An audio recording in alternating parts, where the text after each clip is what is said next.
ሄለን እንግዲህ ከሆስፒታል ወጥታለች። ጆና ኤልሾ ናቸው ያመጧት። እንግዲህ እጅ በጣም ተናዳ ሁሉንም ከቤት ውጡልኝ ብላ እንግዲህ ሊዛይንን ራሱ እንግዲህ ሁሉንም ውጡልኝ ብላ እዚጋ እንግዲህ ሊዛይንንም ጉጭ ከቤቴ ቀጥ ብለሽ ብላ እንግዲህ ኑኑን አስጠርታ ኑኑን እከስሻለሁኝ እንግዲህ ረስታልኝ ማስታወት መረስታለኝ መሰለኝ እንግዲህ ኑኑን እከስሻለሁኝ ክስ ሳላነሳብሽ በፊት ወይ ቤተሰቦችሽን ከቤት እንዲወጡ አድርጊ ብላ እንግዲህ ሄለን አማራጭ ሰጣታለኝ ማለት ነው። እንግዲህ ሄለን እሷ የጥቃት ያደረሰችባት መስሏት ነው መሰል እንግዲህ ያው እሷ ከውጭ ስትገባ ሄለን እንግዲህ ተዘርራ ሳሎን ላይ ስታገኛት ምን ሆነሽ ነው ትየንቅ እያለች እንግዲህ እሷን ለመርዳት በሞከረች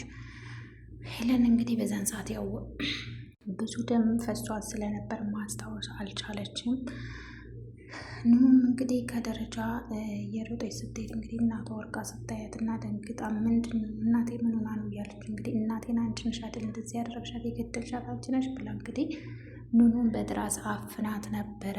እንግዲህ ኑኑም ሁለታቸውንም እንግዲህ ቤሉን ከውጭ ሲመጣ ሁለቱንም እንግዲህ ሆስፒታል ይዟቸው ሄዶ ነበረ። እንግዲህ ኑኑም ያው ለተወሰነ ጊዜ ያው ሆስፒታል ብትነቃም ግን ደግሞ እሷ ያው ወዳው ተመልሳለች ማለት ነው። ሄለን ግን ብዙ ደም ስለፈሰሳት ቶሎ መውጣት አልቻለችም ነበረ እና እንግዲህ ያው መሲ እንደሆነች ረስታ እንግዲህ ኑኑ ናት ጥቃት ያደረሰችብኝ ብላ ኑኑን ልከስ ነው ማለት ነው። እንግዲህ እከስሻለሁ ብላለች። ከዛ እንግዲህ ሁሉንም አይንዬ እንግዲህ ቤሉንን ጠርታ ሁላችንም መውጣት አለብን ከዚህ ቤት ብለው እንግዲህ ተስማምተው አንደኛ ያው መሲ እርግዝናዋ እየገፋ ስለሆነ ቤሉንም እንግዲህ ያው ተነጋግረን የለም ወይ እባካችሁ ብሎ እንግዲህ ለራሳቸው ቤት ያስተካከለላቸው ይገኛል። እንግዲህ ከሊዛ ጋር እንግዲህ ተባብረው ቤት ተከራይተውላቸው እሱ ግን ያው እንዴት በዚህ ሰዓት ለጥላት አሳልፋችሁ ትሰጡኛላችሁ? እንዴት ትታችሁኝ በዚህ ሰዓት በችግሬ ሰዓት እንዴት ነው ትታችሁኝ የምወጡት? ብሎ እንግዲህ ይህን የልጅ እቺ ጥላት ያልካት ሴት በአንድ ወቅት እናትህ ነበር እያችን የምትወዳት እናትህ ናት እና ጊዜ ነው እንደዚህ ያደረገን። ስለዚህ እኛም ጊዜ ተመጠለን በፊት ተመቀያየማችን በፊት መሄድ አለብን ብላ እንግዲህ አይን ይወስናለች። መሲም እንግዲህ ሄለንና እናቴ መጥፎን ደግም ተነጋግረዋልና መሄድ አለብን እውነቱን ስነግርህ ብላው እንግዲህ ሁሉም አምርረዋል። እሱም እንግዲህ ያው ትንሽ ትረዳኛለች ብሎ ወይም ደግሞ ትረዳኛለች ብሎ ያሰበው ኑኑን ነበረ። ምክንያቱም ቤቱን እስካስተካክልላችሁ ድረስ የተወሰነ ደቂቃ የተወሰነ ጊዜ እዚህ እንድትቀመጡ ብሎ እንግዲህ ኑኑን አስጠርቶ ዲዛይን እንግዲህ እንድጠራት አድርጎ እንድትተባበረው ሲጠይቃት እንግዲህ ጭራሽ እየተመናቀረ እሺ ልትለውም አልቻለችም። ሰላም አለይኩም ወራህመቱላሂ ወበረካቱ እና የተከበራችሁ የተወደዳችሁ የኑራ ቤተሰብ ሰላም ብያለሁ። ሰላማችሁ ይብዛ በያላችሁበት። ለዚህ ቻናል አዲስ የሆናችሁ ሰብስክራይብ፣ ላይክ፣ ሼር አድርጉ። እንግዲህ እንግዳ ድራማ ይዤላችሁ መጥቻለሁ። እንግዳ ድራማ እንግዲህ በባለፈው ክፍል እንዳየ ነው ሄለን እንግዲህ ያው ጉዳት ደርሶባት መሲ ጋር ተነጋግረው እንግዲህ ውጡ ከቤቴ ብላ እንግዲህ በግዴታ እሷን ታልወጣሽ ቤተሰቦችን ይዘሽ ታልወጣሽ እኔ ጓዛችሁን አስወጣላችኋለሁ እያለች እንግዲህ መሲ በጣም ስትፎክርባት እና ስትባት ነበረ። ለዛውም እንግዲህ መሲ በጣም ተናዳ ዝም ብላ ታግሳን ነበር። መጨረሻ ላይ እንግዲህ አሳይሻለሁ ብላ እንግዲህ ያው የስንት ዓመት በቀሏን ተበቀላ ግፍትራ ጥላታለች። በፊት ያደረገችባት መጥፎ ነገሮች ሁሉ እያስታወሰኝ እንግዲህ እንትን ብላታለች ማለት ነው። ገፍትራ እንግዲህ ያው ጉዳት እንዲደርስባት አድርጋለች። መሲ እንደ ገፈተረቻት የሚያውቅ አንድም ሰው የለም እስካሁን ድረስ።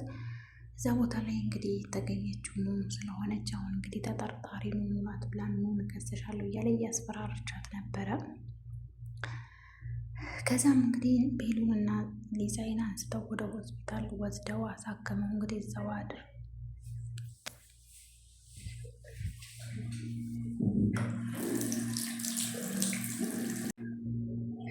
እዛው እንግዲህ አሳክመው ምን ብለው ሆስፒታል ተወሰዱ። በኋላ እንግዲህ ያው ሁሉ ረስታ ጭራሽ ስትነቃ እንዲሁም ወደ ስትመለስ ሄለን ስትነቃ እንግዲህ ቤሉን እንሂድ አይንህን ማየት አልፈልግም ብላ እንግዲህ ያው እየተመናከረች እናንተንም አብሬ ነው የምከስህ እያለች አንተንም አብሬ ነው የምከስህ ብላ እንግዲህ ቤሉንን ያው ተናግረዋል ማለት ነው። ቤሉንም ትቼሽ እንዲሄድ እየገፋፋሽ ነው፣ አርፈሽ ብትቀመጭ ይሻሻል ብሎ ነበረ። እንግዲህ በግዴታ እንዲሄድ አድርገዋለች። እሱ አልሄድም ብሎ እንግዲህ ከጎኗ እንዲቆም ነበረ፣ ግን ደግሞ ያው አናደው ብሏት ሄደዋል። ከዛ እንግዲህ ኤልሹ ጆን ደውላ እናቴ ጋር እንሂድ ብለው እንግዲህ እናቴ ጉዳት ደርሶባታል ምናምን ብላ ነግረው ነበር እና አብረዋት ሄደው እንግዲህ ወደ ቤት መልሰዋታል። ወደ ቤት ከመለሷት በኋላ እንግዲህ ቀጥታ እንደሄደ እንግዲህ ጥሩ ሊሆኑ ነው ያለችው። ከዚህ ቤት አልወጡም እንዴ እንዲወጡልኝ ንገሩልኝ ብላ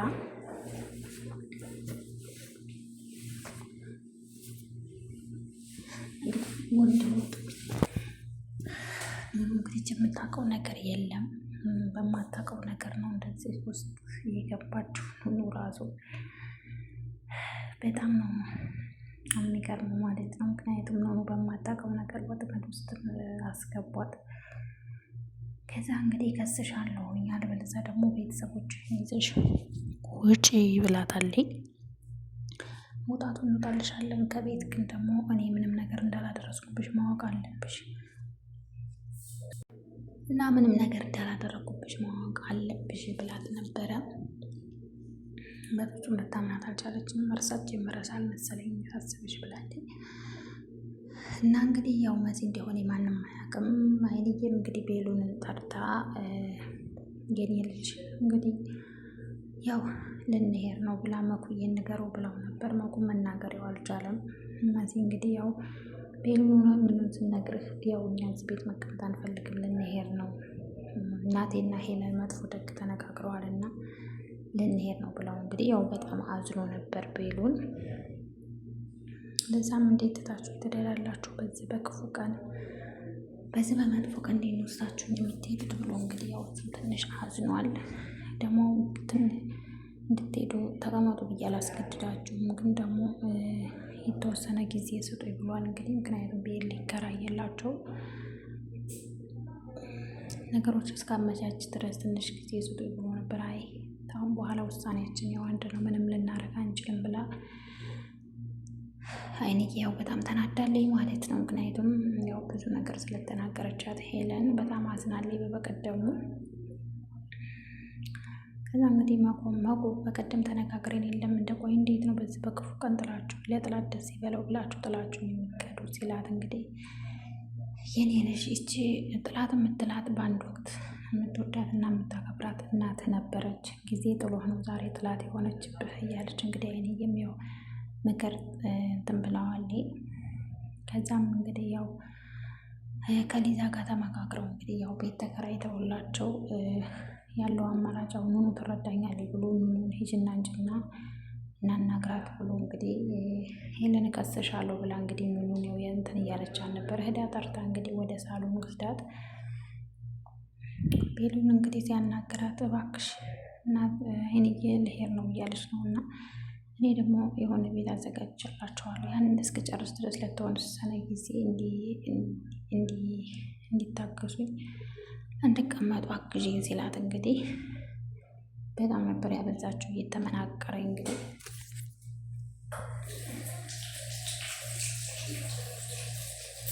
እና እንግዲህ ያው ሄለን በጣም ተቆጥታለች። ምክንያቱም ያው ከሊዛ ጋር ስለሆነ ሊዛ እንደምትወደው ያው እንደ ዋሻት ነው የምታስበው። ዛሬ ቤሉን እውነት እንደነበራት አታውቅም። አሁን ድረስ በዛው በቂሙ ላይ ይዛበታለች። እንግዲህ በቤሉ ምንም ማድረግ አይቻልም። ቤሉ ለራሱ ጭንቀት ውስጥ ነው። ኤልሹ ደግሞ በጣም አብዝተዋለች። ኤልሹ ሁሉንም እውነት እስክታውቅ ድረስ እኔ በጣም ነው የጓጓሁት ማለት ነው። ምክንያቱም አብዝተዋለች። ጉዷን ስትሰማ በኋላ በተለይ የወንድሟና የሁሉም ግፍ ምን እንደሚወጣት ብቻ እኔ እንጃ። ብቻ